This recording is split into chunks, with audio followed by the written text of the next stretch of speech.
Bismillahirrahmanirrahim. Assalamualaikum warahmatullahi wabarakatuh.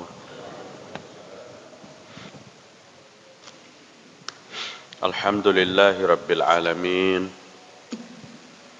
Wassalatu wassalamu ala asyrafil anbiya'i wal mursalin wa ala alihi wa sahbihi ajma'in. Asyhadu an la ilaha illallah al-malikul haqqul mubin. Wa asyhadu anna Muhammadan abduhu wa rasuluhu as-sadiqul wa'dil amin.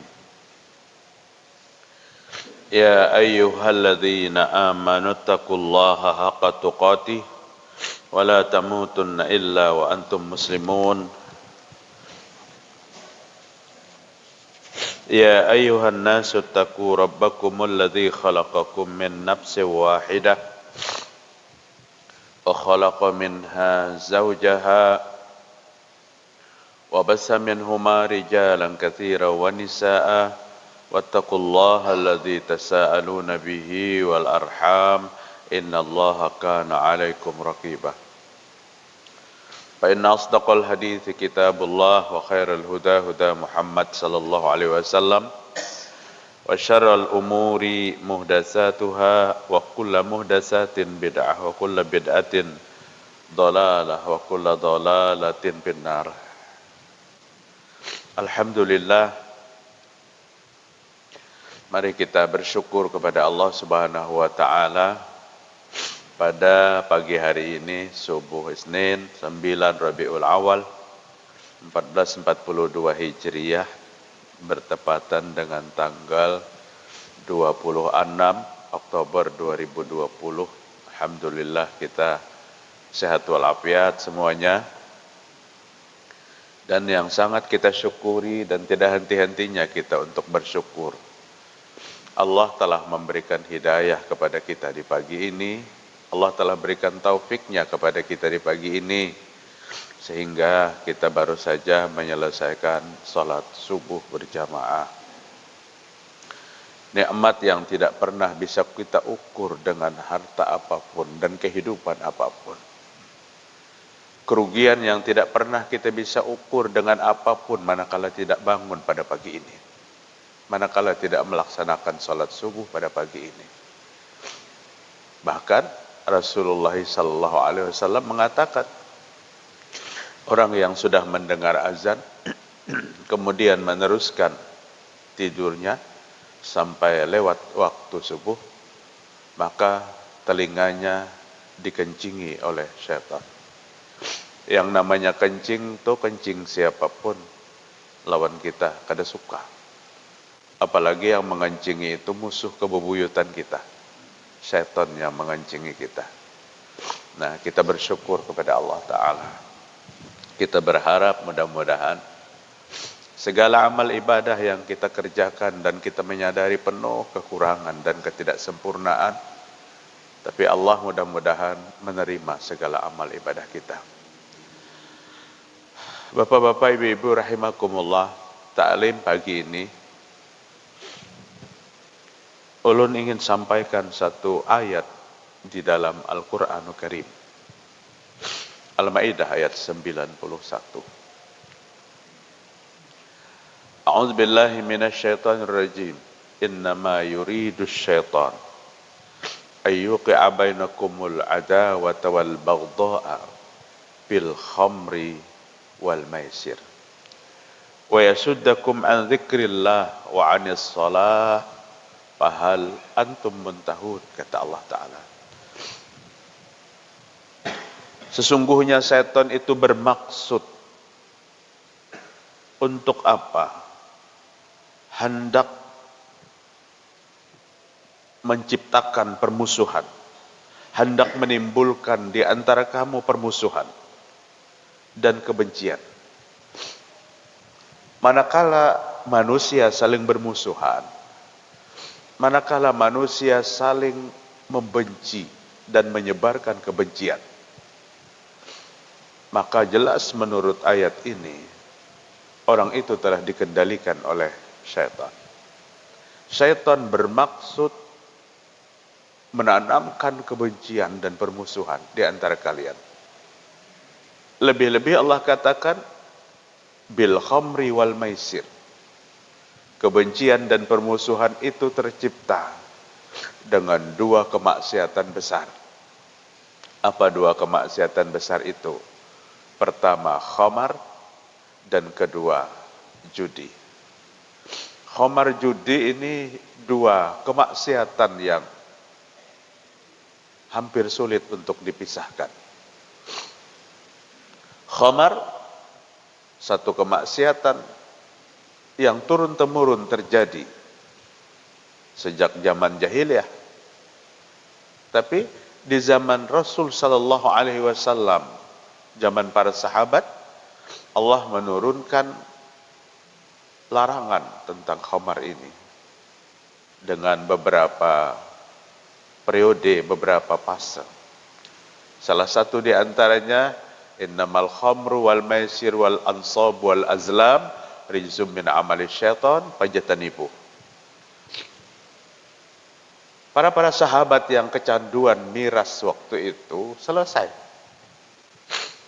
Kota Madinah banjir dengan khamar karena mereka memiliki khamar bukan 2-3 botol. Betajau. Kecanduannya dibanding anak muda sekarang kada ada artinya dengan para sahabat masa lalu. Dulu bukan kecanduan, tapi khamar itu minuman favorit.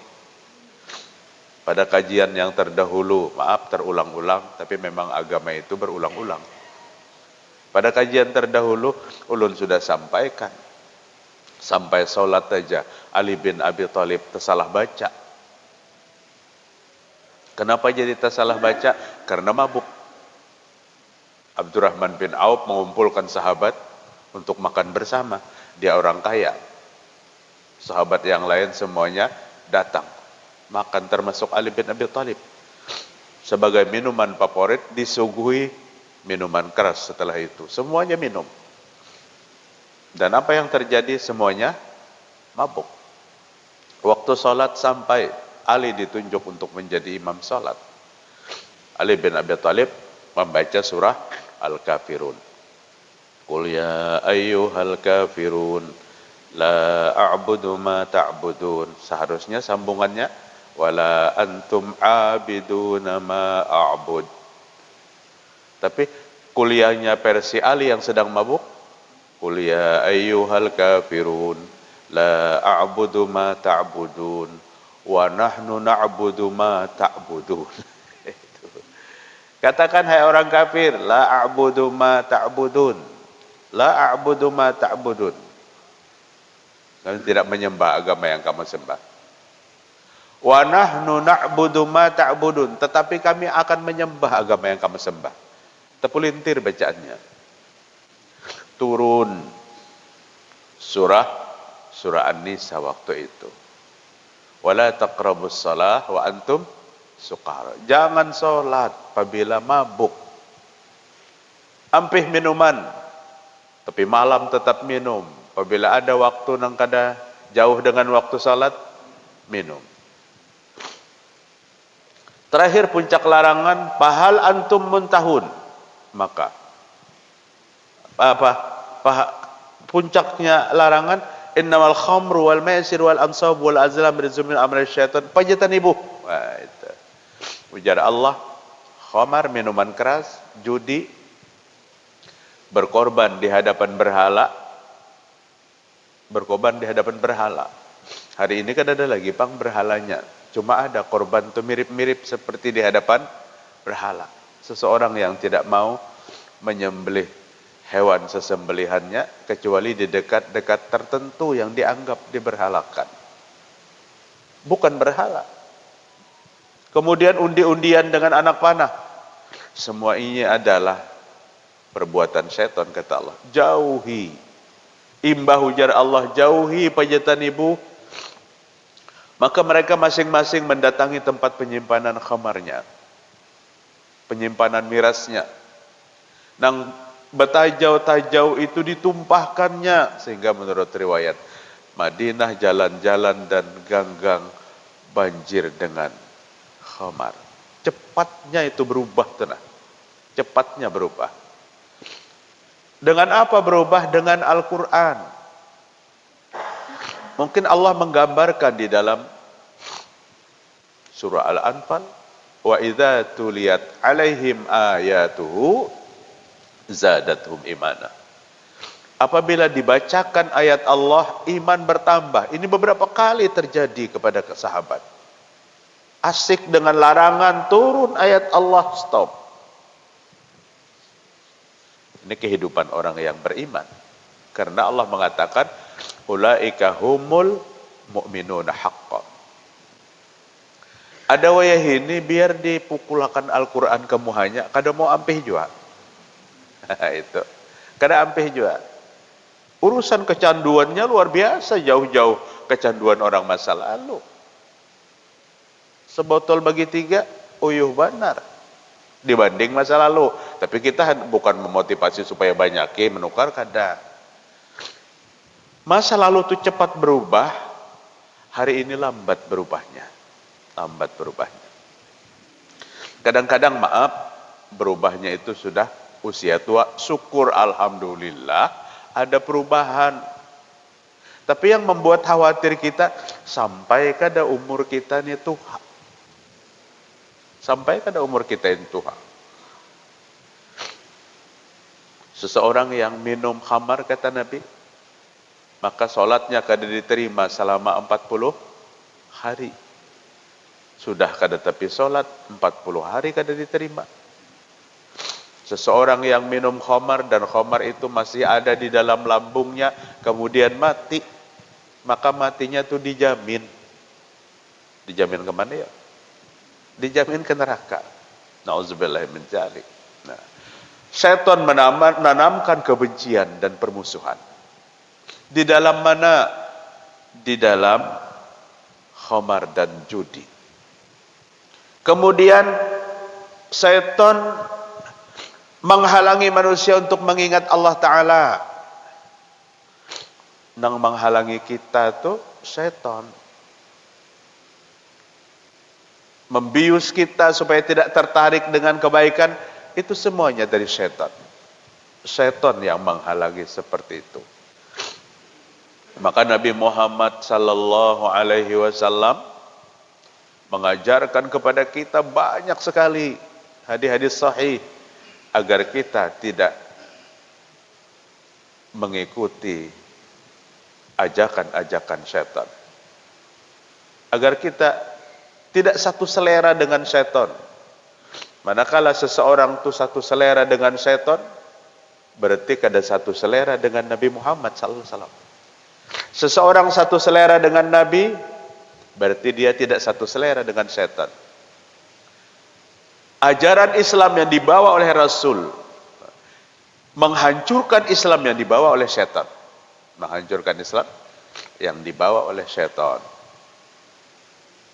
Sampai Nabi katakan, jika mendengar keledai meringkik, jika mendengar anjing melolong, maka ucapkan ta'awuz. A'udzubillahi minasy syaitonir rajim.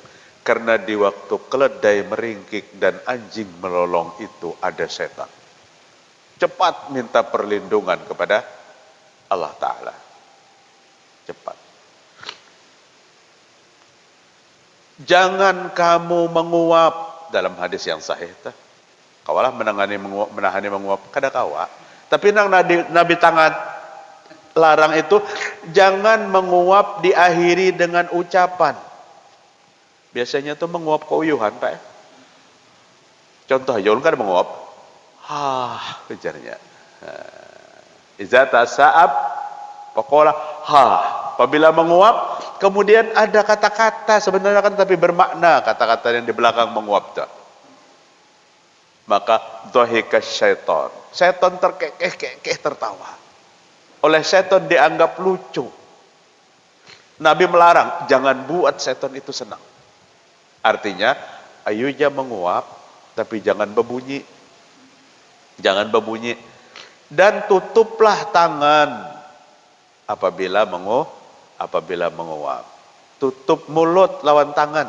apabila menguap. Ini ajaran Nabi. Di hadis yang lain, jangan biarkan anak-anakmu gentayangan pada saat waktu maghrib tiba. Jangan dibariakan keluar rumah. Arwah pakaian kita baharin sarka itu. Jangan turunan nih maghrib. Mungkin sidin kada tahu hadisnya, tapi dijaga sidin. Jangan turunan pada rumah ini maghrib. Kenapa? Karena setan mencari mangsa gentayangan pada waktu maghrib itu tiba. Dan sasaran mangsanya adalah anak-anak. Kemudian apa lagi kata Nabi? Jika kamu hendak tidur, tutuplah bejanamu. Bejana wadah banyu. Apa wadah banyu nang cagar kita pakai? Tutup. Begadur bahari. Betajau wadah banyu. Tutupi. Amun arwah kaya itu tiap sore sidin mencari apa? Mencari daun pisang, Pak. Hanya sebagai penutup. Siang dipakai. Nah, kenapa? Karena syaitan akan memanfaatkan itu. Ini kehati-hatian Rasul agar kita tidak perangkap kepada syaitan. Apabila kamu makan, habisakan. Sebelum melap tangan, jilati. Karena makanan yang tersisa dimakan oleh syaitan. Ayo pian. Di waktu walimah tuh, mengambil sebanyak-banyak. Habis kada? Kada habis.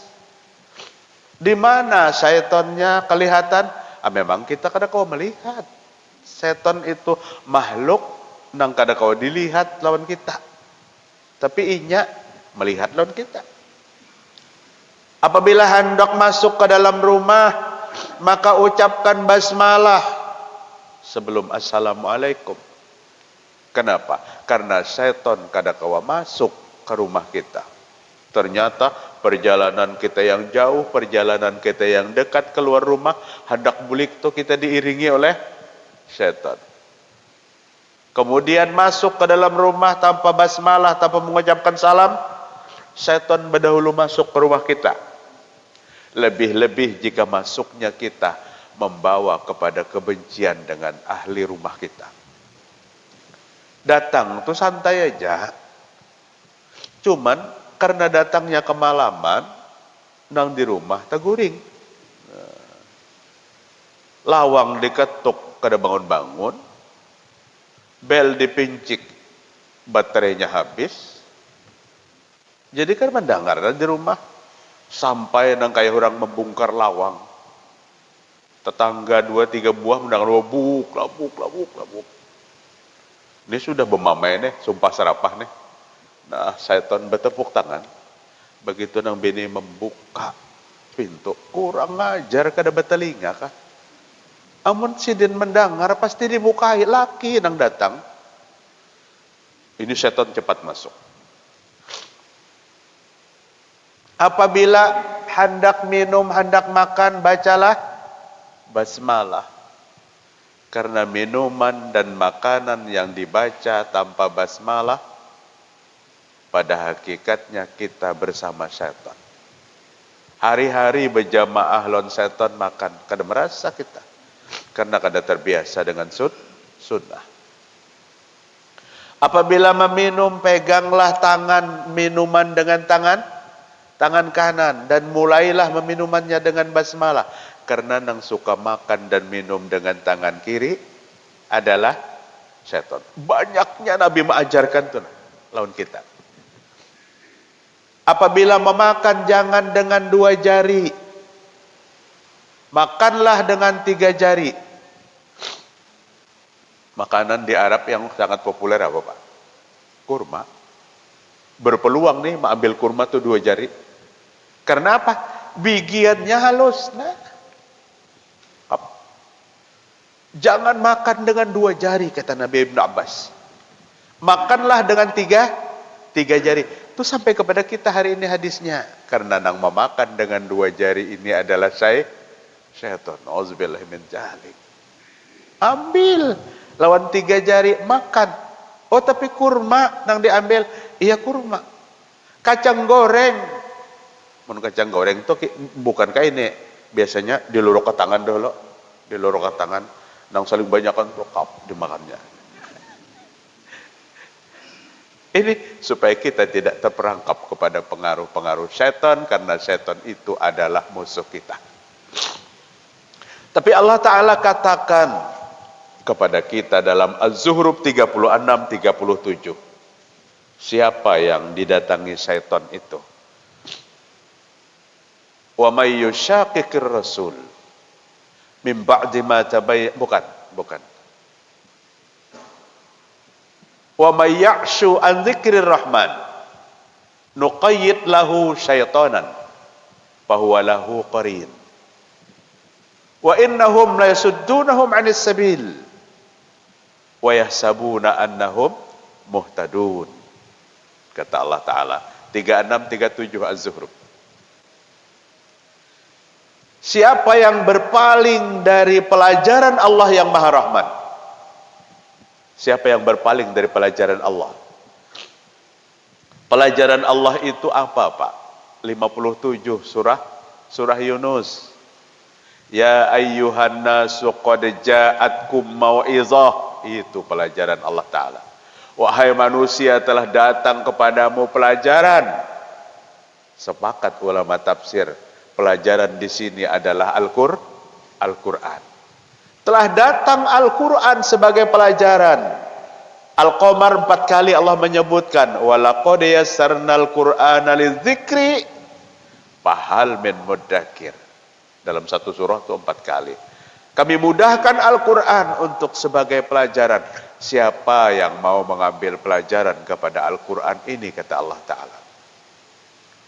Di dalam surah Az-Zuhruf 36-37 Allah katakan, siapa yang berpaling dari pelajaran Allah yang Maha Pemurah, berpaling dari Al-Quran, nuqayyid lahu syaitanan fahuwa lahu qarin. Allah kirimkan syaitan kepadanya. Kepada siapa? Kepada orang yang menjauhi Al-Quran.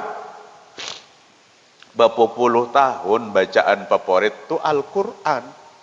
Pagi baca beberapa ayat, sore baca beberapa ayat, menjelang tidur baca beberapa ayat. Akhir-akhir ini terkumpul dengan kawan dan kada tapi ketujuan baca Al-Quran lagi. Dibawahinya lebih baik membaca ini, nah asik kawan lenggang-lenggok, ampis ini baca Al-Quran. Pindah kepada bacaan nang kawa asik tadi. Oh, hati-hati nih. Allah akan kirimkan setan kepada orang yang seperti ini. Artinya Al-Quran bacaan favorit yang tidak bisa dilepaskan. Sahabat bacaan favoritnya Al-Quran. Imam Ahmad Ibn Hanbal, seorang ulama hadis, penulis dan pengarang kitab Al-Musnad, menampung ribuan hadis Nabi, tebal sekali kitabnya. Pada bulan Ramadan dia tidak mutalaah tentang hadis, tapi dia selalu baca Al-Quran. Ahli Al-Quran, Pak. Menguatkan ingatan. Ustadz, kalau kada salah pernah bagi sahlon ulun. Begitu stroke pertama, ngaran bini aja kada ingat lagi aja sedikit. Ya, ya kan? Ngaran bini sampai kada ingat, ngaran anak kada ingat. Tapi karena Al-Quran, kembali hari ini ingatan kita. Ingatan sedikit. Subuh tadi kita saksikan bacaannya indah, mahrutnya baik, suaranya nyaman. Kenapa? Al-Quran. Jadi orang yang berpaling dari Al-Quran dikirimkan setan kepadanya. Apa gawian setan setelah dikirim? Fahuwa lahu qarin, maka setan bersamanya menjadi teman akrab. Pian bayangkan, musuh kebebuyutan berpiragah menjadi kawan. Operasinya setan kepada orang itu Allah jelaskan pada ayat 37. Wa yasuddunahum 'anis sabil wa yahsabuna annahum muhtadun. Setan mulai menyesatkan dari jalan-jalan yang lurus. Pada saat setan menyesatkan, wa yahsabuna annahum muhtadun, orang yang disesatkan itu kadang merasa sesat, sehingga bisikan setan itu dikiranya hidayah. Bisikan setan itu dikiranya petunjuk. Pak, sangat berbahaya kayak ini Pak. Lebih-lebih nang dibisiki oleh setan itu orang yang banyak memiliki pengikut. Ribuan manusia terseret kepada bisikan-bisikan setan. Karena ujar gurunya, ini petunjuk dari Allah Ta'ala. Kepada siapa yang terjadi? Kepada orang yang tidak lagi memegang Al-Quran sebagai bacaan, sebagai pelajaran, sebagai tuntunan dalam kehidupan. Menukar rumah kada tapi nyaman di dalamnya, atau rumah lawas bisa Pak, nyaman aja waktu 2-30 tahun, akhir-akhir ini kada tapi nyaman lagi di rumah tuh, karena kebanyakan setan masuk. Solusinya apa yang Allah ajarkan, Rasul ajarkan? Baca Al-Quran di rumahnya. La taj'alu buyutakum maqabira fa inna syaitan yanfinu minal baitil ladzi tuqra'u suratul Baqarah. Hadis diriwayatkan Imam Muslim. Rumahmu jangan dijadikan nang kaya kuburan, ujar Nabi. Kenapa? Karena Nabi mengukur kuburan yang ada di sana. Jadi Nabi berucap tuh, Nabi mengukur kuburan yang ada di Baqi. Artinya apa? Di kuburan tuh kan ada aktivitas ibadah. Kan ada aktivitas ibadah. Lihat aktivitas di Baqi. Berkunci kecuali 5 waktu dibuka. Jadi yang diukur Nabi itu kuburan di Baqi lain, kuburan di kita lain. La taj'alu buyutakum maqabira, jangan kamu jadikan rumahmu nang kaya kuburan, kada ada aktivitas ibadah. Fa inna syaitan yampiru minal baitil ladzi tuqra'u suratul Baqarah. Setan akan lari keluar dari sebuah rumah yang di dalamnya dibacakan surah Al-Baqarah. Kehidupan tidak tenang, suami istri saling sengkeng-sengkeng, anak ngali diatur dan seterusnya. Ada tempat-tempat setan yang belum kita keluarkan dari rumah kita. Baca Al-Quran. Baca Al-Quran. Maka Allah Subhanahu wa ta'ala menghargai kepada ahli-ahli Al-Quran itu sebagai kulawarga Allah Ta'ala. Siapa di muka bumi yang diakui Allah sebagai kulawarga? Sahabat saja bingung, siapa ya Rasulullah? Ahli Al-Quran. Dan Allah akan buktikan cinta kepada keluarganya ini pada hari kiamat. Allah akan cari, di mana keluargaku hari ini, di mana? Siapa yang Allah cari itu? Ahli Al-Quran. Pertanyaannya, terlambatkah kita yang sudah Tuhan? Tidak pernah terlambat.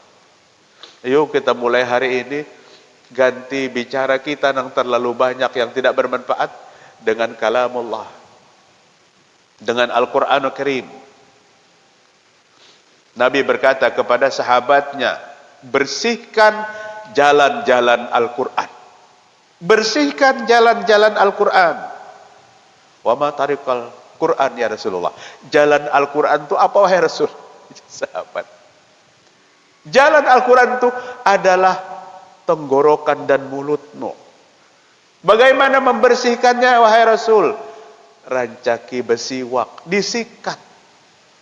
Disikat. Problemnya tuh memang giginya kan ada lagi nang disikat-sikat. Tapi Nabi menyuruh bersihkan jalan-jalan Al-Quran. Jamaah sekalian rahimakumullah. Hari ini kita cinta Al-Quran, tapi meletakkan Al-Quran tidak pada fungsinya, ini langsung keliru. Mencintai kita lawan Al-Quran, tapi Al-Quran diletakkan di luar fungsi Al-Quran itu sendiri. Di mana diletakkannya Al-Quran? Ditulis di kertas-kertas putih, diculup ke dalam botol nang berisi banyu, didiamakan seminggu, disuruh minum. Jangan salahkan nang minumnya tuh mencret langsung. Al-Quran ditulis di piring-piring putih, kemudian ditumpahi air panas. Apabila tulisan tinta, bahari tulisan tinta, ditumpahi banyu panas, larut kada tintanya, larut banyu nang tadi bersih jadi hijau karena tintanya biru, jadi biru, diminum makan. Ini kesan penerang hati. Ini fungsi yang salah kepada Al-Quran. Hendak mengusir setan, Al-Quran ditempel di dinding, di pintu-pintu, kada terusir setan. Karena Nabi menyuruh Al-Quran itu dibaca. Supaya apa tadi disampaikan itu? Supaya setan tidak lagi mempengaruhi kita. Mempengaruhinya apa? Lewat kebencian, lewat permusuhan, melalaikan ingat kepada Allah, dan melalaikan salat. Melalaikan salat. Fahal antum muntahun, maka berhentilah kamu daripada segala perbuatan yang menjadikan syaitan akan menyesatkanmu. Inna syaitana lakum aduun fattakhiduhu aduwa.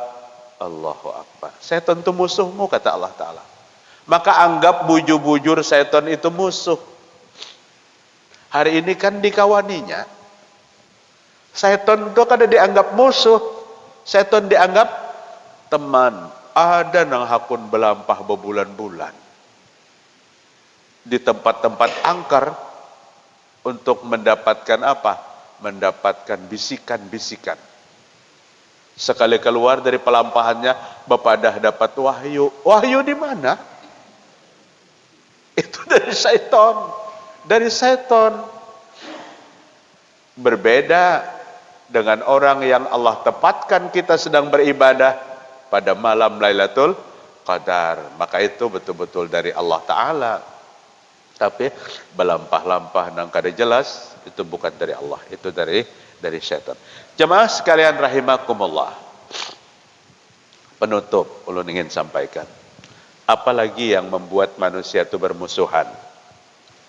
Syekh Abu Usman Al-Hirri, seorang ulama yang wafat pada tahun 298 Hijriah, berkata. Apa kata Syekh Abu Usman? Aslul adawati min salasati asya'a. Sumber permusuhan itu dari 3 macam. Ini ulun sampaikan dulu. Kita bahas nanti subuh besok di Al-Muhajirin. Apa sumber permusuhan itu?